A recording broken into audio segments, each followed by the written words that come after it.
Jesus' name. So yeah, trials, struggles, hard times. Everybody can relate to that. And probably as soon as I said that, actually, there's probably already something coming to your mind. Something that you've gone through in the past, or something that you're dealing with right now. Chances are it's something that you're dealing with right now. We all have dealt with trials and struggles and hard times. But when I say trials, it's honestly a pretty broad term that I think can apply to a lot of things. Because there's like circumstantial trials where we might feel like right now, our life just isn't looking like we wished it looked. Like our life isn't turning out the way that we wanted it to.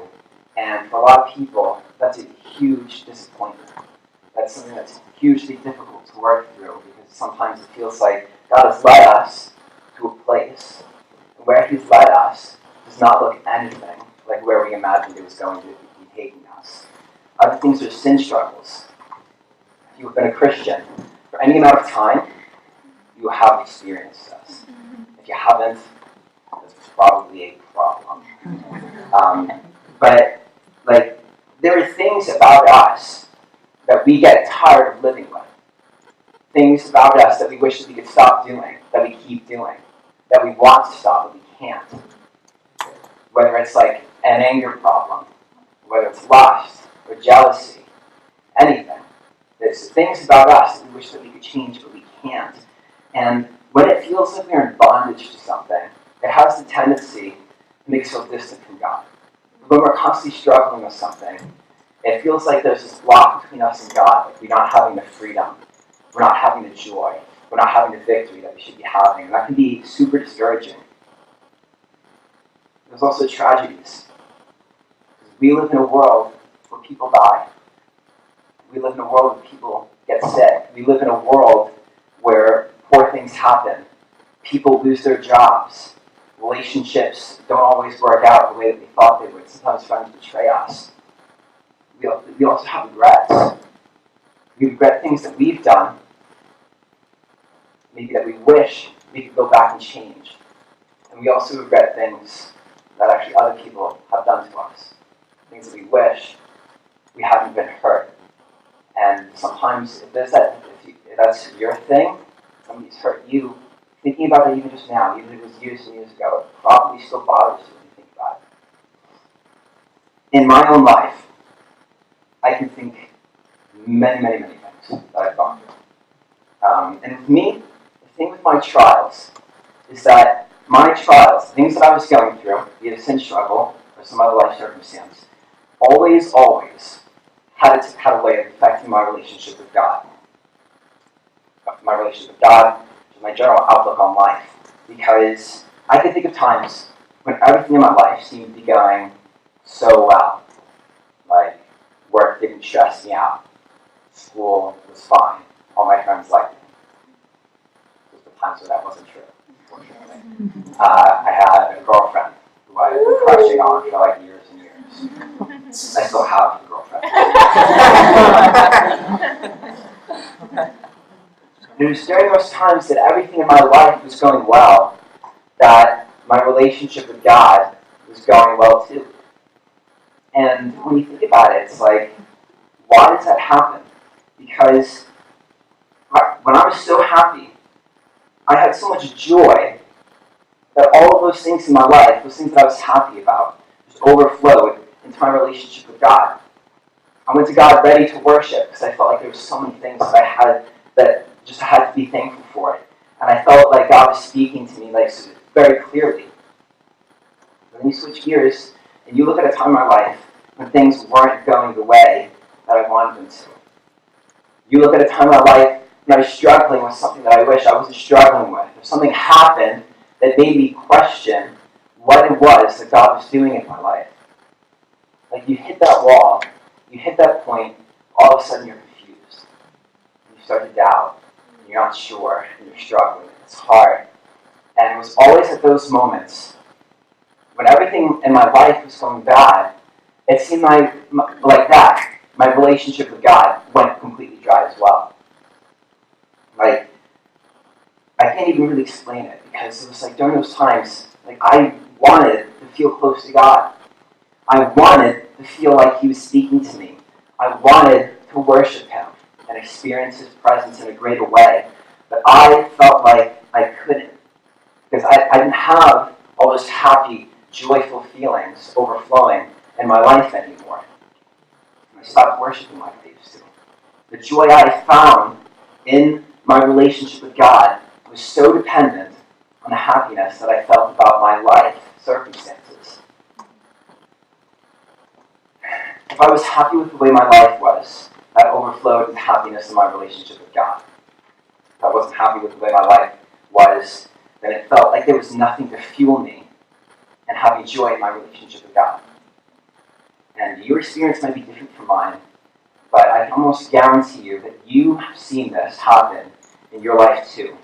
You have seen the way that your life has actually affected your relationship with God. Because we all come from totally different backgrounds, from totally different situations.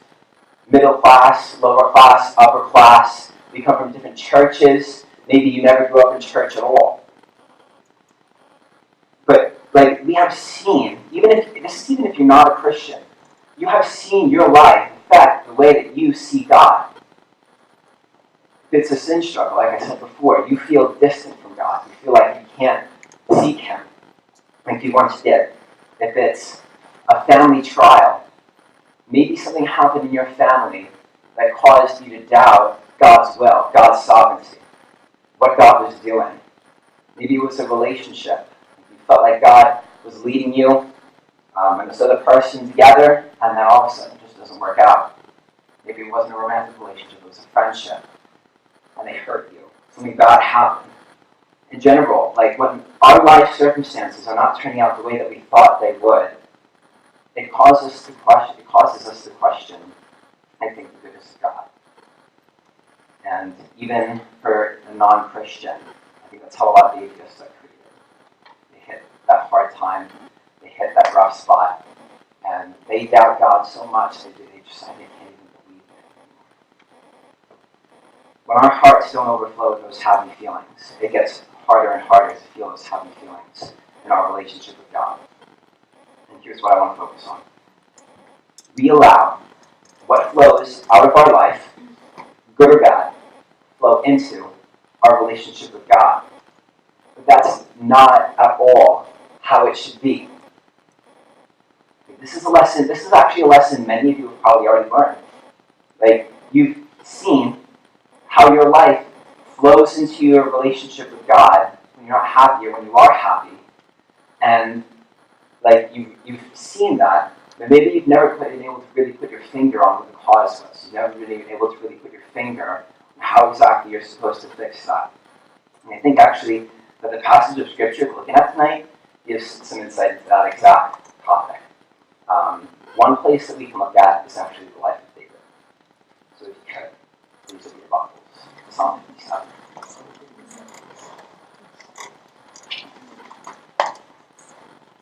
Okay, quick backdrop to this song, right? You have David, and the tendency is all of the stories that we hear about David, most of the time are all like really cool, like raw kind of stories. Like David just slayed Goliath, and he's this amazing warrior. Wow, it's like it sounds so cool. He seemed like he had such a cool life. He was a king. He could do whatever he wanted. But when you look at the area of David's life that people tend not to focus on, it's actually interesting because many years of David's life, I think, were probably rougher than anything any of us in here have ever gone through. You have David. He's a shepherd. He's sitting in heaven and sheep, right? That's a pretty happy life. And sheep out of it. It's kind of a nice job. Right? Out of nowhere, a prophet shows up, Prophet Samuel. He shows up at his house and dumps some oil on his head and says, "You're going to be the king of Israel." And David's like, "Great!" Yeah, but see, here's the problem. Like, for the next year or so, David had a great life. He actually became a war hero. He slayed Goliath. He slayed thousands and thousands of Philistines. He had a great career. All of the people loved him. But then there came a point where David's life actually completely fell apart. Because the people loved him so much, because the people were so devoted to David, King Saul, who was the current king of Israel, actually hated him and wanted him dead. And because of that, David spent the next 13 years of his life running from King Saul. Now, I can't think of many trials any of us in here have gone through that have lasted 13 years. Most of the things that I've gone through, I can find, give maybe like a couple years, maybe a month, but 13 years. Okay? He has no clue when he's going to become the king of Israel. He has no clue when what the prophet Samuel told him is actually going to come true. And he is literally running for his life for 13 years. There's one particular instance, for a long period of time, David was actually running with 400 friends. 400 of his friends and family actually came with him. And they're all running, like a big troop of like 400 people, all running from Saul. It's actually kind of funny. There was one point where David and all 400 of his friends were hiding in a cave, being pursued by a small army of about 3,000 people with Saul at their front. They're hiding in a cave, being pursued by a small army, and in the middle of this terrible, terrible, terrible situation. Like, think about that. It doesn't get much worse than that. Like, you're in a cave, 400 people, probably smells really bad, probably wet, you probably didn't sleep at all, probably bugs. But it's miserable. And David takes out his pen and his paper, or his feather and his scroll, whatever, and he starts to write. And starting out, David seems so calm. Like, he seems totally confident in what's going on. He's like, and he says in verse 1, follow along with me, it says, "Be merciful to me, O God, be merciful to me. For in you my soul takes refuge. In the shadow of your wings I will take refuge, till the storms of destruction pass by. I cry out to God, the Most High, to God who fulfills his purpose for me. He will send from heaven and save me. He will put to shame him who tramples on me. He will send out his steadfast love and his faithfulness." David seems so confident. He keeps saying, God will save me, he will help me, he will send out his steadfast love. He's asking for mercy from God. He starts out with this confident plea for mercy and this confident almost expectation that God is actually going to come through with him. But then it seems like, as often happens with David, it's like everything changes. It's like he's bipolar. And all of a sudden, the way he felt about a situation, his confidence, just like out the window, down the toilet. Because he probably starts thinking about a situation again. The fact that there's an army of 3,000 people outside a cave, the fact that he's actually inside a cave. And he writes, "My soul is in the midst of lions. I lie down amid fiery beasts, the children of man, whose teeth are spears and arrows, whose tongues are sharp swords." So David goes from being, God will send out his steadfast love to save me, and he starts saying, I'm in a pit with lions. And these lions are actually people that want to kill me. It's pretty rough. He's reminded of a situation that he almost despairs. But it's here at David's lowest point. At the time when it seems like he's giving up, that David does what I think could fix this problem for all of us. Because right now, David is allowing his life to flow in the way he's seeing God. But he does something that I think could cut off that flow for all of us from our lives into our relationships with God. And it's from this verse on that absolutely nothing is the same about this song. Everything changes. Read verse 5. It says, Be exalted, O God, above the heavens. Let your glory be over all the earth. David stops looking at the situation and he worships. He stops focusing on where his life is at right now. And he starts focusing on God and who God is. What he actually is doing is he stops letting the way he sees his situation affect the way that he sees God. And he allows the way he views God to affect the way that he sees his situation.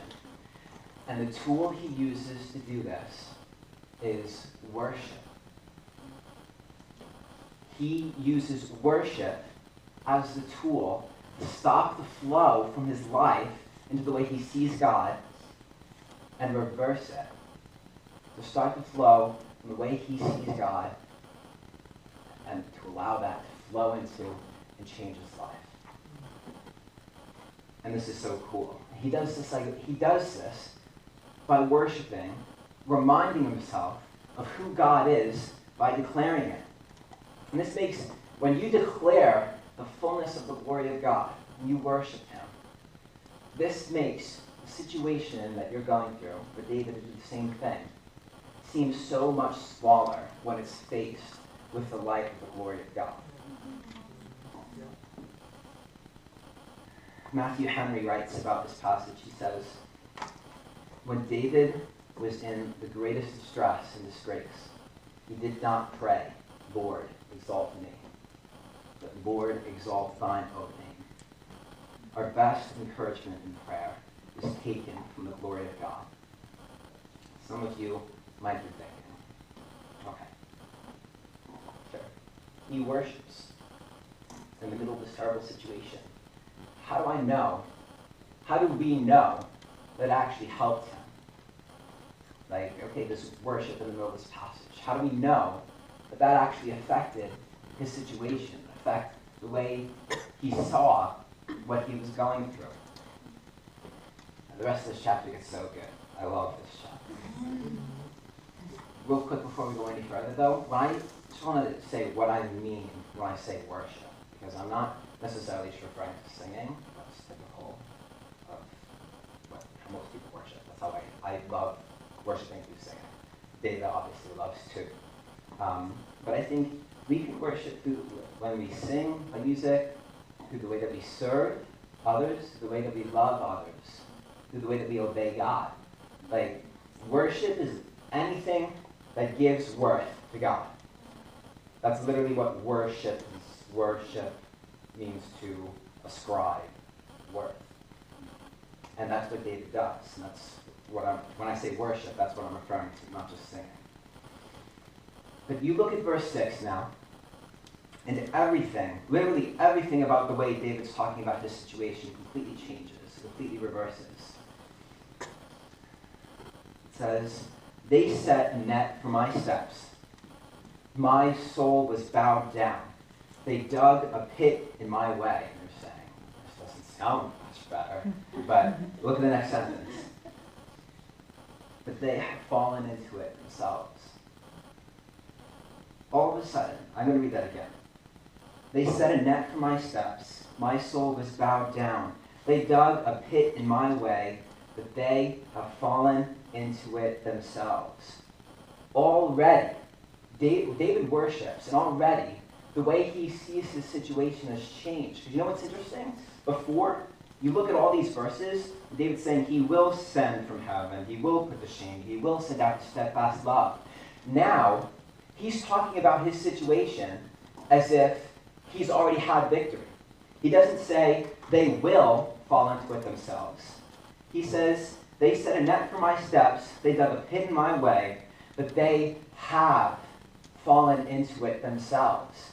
When David starts worshiping, he becomes so confident in what God is going to do, he stops referring to it in the future tense. He starts referring to it as something that God has already done. He starts worshiping, and he says, God is not going to do this. God has already made them fall into the net that they set for me. And that's actually shocking, because when I think of the way I view my struggles, my situations, when I pray, I'm like, God, I don't know how you're going to do this, but please figure something out. And David does not do that. David starts worshiping, and all of a sudden, he is so confident, he says, God already has given me victory. And it doesn't stop there. It's at this point in the chapter that David actually just breaks out in worship. And keep in mind, he's in a cave with 400 of his friends. And all of a sudden, he just starts singing and playing his harp while there's an army of 3,000 people outside trying to kill him. His friends are probably like, this guy's stupid. What is he doing? Singing and playing his harp. I think they're probably used to it, to be honest. Like, let's read verse 7 and 8. He says, my heart is steadfast, O God. My heart is steadfast. I will sing and make melody. So now he's singing, he's making melody. He says, awake, my glory. Awake, O harp and lyre. And this next sentence is what did it for me. I remember when I was sitting down at the end of a rough day. I read this next sentence, and it gave me goosebumps and almost brought me to tears.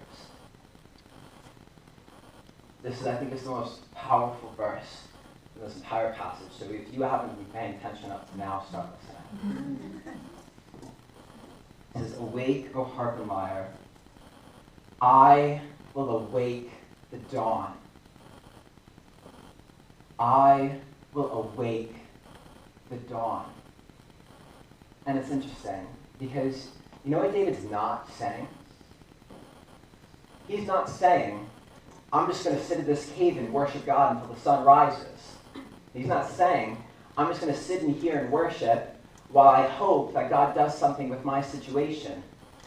He is saying that he is going to worship God so passionately and with so much zeal that it makes the sun rise. I will awake the dawn. And I think the reason he says this is because he is denoting the power that worship has to move the things in our life, to move our situations. Because listen, worship that has the power to make the sun rise also has the power to change the situations that we're in. I guarantee it. I promise you. If worship can make the sun rise, it can change your situation too. And David realizes that, and he just starts declaring it. And he keeps going. He says, I will give thanks to you, O Lord, among the peoples. I will sing praises to you among the nations, for your steadfast love is great to the heavens, your faithfulness to the clouds. Be exalted, O God, above the heavens. Let your glory be over all the earth. Beginning and end, worship is the tool that allows David to overcome the trial that he's in. Worship is the tool that allows him to see his situation differently.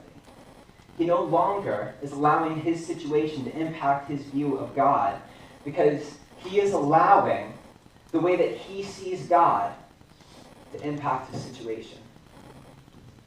And again, he got there by worshiping. You're going to hear me say that 2 or 3 more times. And what makes this so cool is that this is something that we can do too. This is not something, it's not one of those stories in the Bible. It's not where it's like some magical, mystical kind of a thing.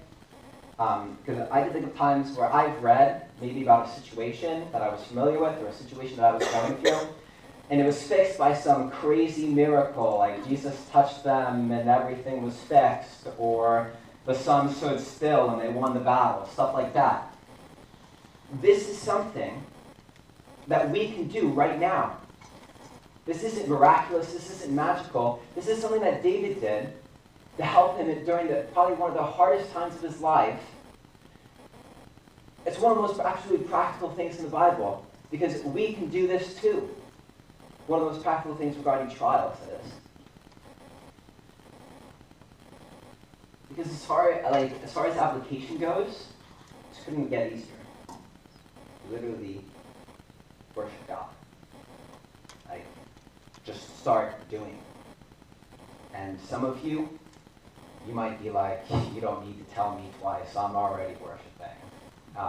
Others of you, worship is like that kind of thing that still makes you feel uncomfortable, like standing in a pew at church singing. Like, you don't really feel comfortable with that. Or maybe for some of you, you've never worshipped God, period. You might not have grown up in church, so you didn't even really, like, kind of uncomfortable. It makes you feel weird. That as you worship, I'm going to say it, even if it makes you feel uncomfortable, just do it. Because as you worship God, watch how your situation shrinks. It's impossible, take my word for it, it's impossible for us to lift up the fullness of the glory of God and still think that our situation is too big for Him. You can't do it. Like, you can't worship God for who He is and still feel like what you're going through is not fixable by Him. It's not possible. And if you worship God, even in what you're going through right now, I promise you won't regret it. Just think for a second about what would happen if we all did this. People's lives would probably stop falling apart when they hit a rough spot. They would keep seeking God. More people would probably be in church every Sunday. And this is what I think is so cool about this. We would become a people in the eyes of the world who don't let life get the better of us. And think of the testimonies that we could have. Because when people ask us now how we're able to deal with the terrible life circumstances we're going through, how we're able to deal with that death in the family, how we're able to deal with that hard relationship that just ended, we won't say, I'm just that kind of person, I don't let anything get to me. We all know that's not true. Our testimony will not be, I just have a strong willpower. Our testimony will be, I'm able to get through this because I worship God. That is so powerful, especially from the world looking in. When we tell them, I can conquer this, I can have victory in this, because I worship God. And what's alarming is that Jesus faced the cross using the same method.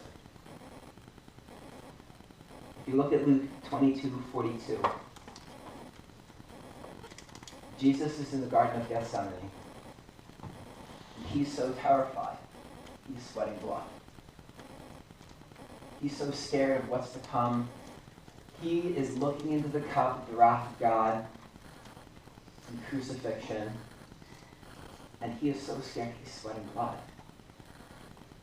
But what he says is not, God, just help me. He says, Father, if you are willing, remove this cup from me. Nevertheless, not my will, but yours be done. Another passage that I think really brings us out is Philippians 2. If you want to turn down, I think this is a good passage to follow along now. Philippians 2, starting in verse 5. Have this mind among yourselves, which is yours in Christ Jesus, who, though he was in the form of God, did not count equality with God a thing to be grasped, but emptied himself, by taking the form of a servant, being born in the likeness of men, and being found in human form, he humbled himself by becoming obedient to the point of death, even death on a cross. Therefore God has highly exalted him, and bestowed on him the name that is above every name, so that at the name of Jesus every knee should bow, in heaven and on earth, and under the earth, and every tongue confess that Jesus Christ is Lord. And this is the phrase that ties everything together. To the glory of God the Father. The ultimate goal of the cross was the glory of God. And what's interesting is that when Jesus was facing that cross, harder than any other trial in human history, he's not just facing crucifixion, he's facing the wrath of God for us. And he faces it for the glory of God. And what's interesting is that the cross was not just a trial. The cross was an act of worship in and of itself. David conquered his situation by worshiping. David conquered his trial, what he had to endure, by worshiping. But what Christ had to endure was an act of worship. And I think that's what enabled him to endure it. I think that's what enabled him to overcome that fear he must have felt in the Garden of Gethsemane, because he knew, this is not my will. This is the will of God. And Jesus' act of worship on the cross is what actually enables us to worship God as well. Don't ever, ever waste that gift. Jesus bought us the ability to worship when he died. To worship God with everything that you have. Even in the midst of the hardest times of your life, because the thing that will make your situation smaller is when it's faced with the glory of God. So declare it. Awake the dawn. Worship God until you see him so clearly and you understand his glory so fully that your situation ceases to be a big deal, because you know that your God is so much greater than anything that you're going through. Your situation doesn't matter anymore. Watch what you're going through evaporate in light of the glory of God. Watch how applying this changes your life. I guarantee it. When you worship God, it changes everything. Because you're not looking at yourself anymore. You're not looking at your own situation, just trying to figure out how you can make it better. You're looking at God. When we look at God, we allow what we see about God to flow in to the way we see our life. And you will get there by worshiping. That's how David did it. That's how you can do it. And Luke can come back up, I guess, and get ready. But we have actually a unique opportunity right now. Because guess what we're about to do? Guess what we're about to do? Worship. Yeah. Whatever you're going through right now, and I'm looking at some of your eyes, and I can see that there's something. Worship God right now. Declare his glory, like David did, and watch how it changes the way you see your situation. You won't regret it. God, I thank you that you are big enough to conquer the situations that we're going through. I thank you that you are bigger than us. And that you have given us worship as the tool by which we can declare your glory until we see it so clearly that our situation doesn't seem to matter anymore. God, I pray that the people in here would apply this, that they would worship you until their throat is raw, that they would worship however they want to worship in any circumstance, that you would help them to see the way that changes their circumstances. That would change everything for them. Jesus' name.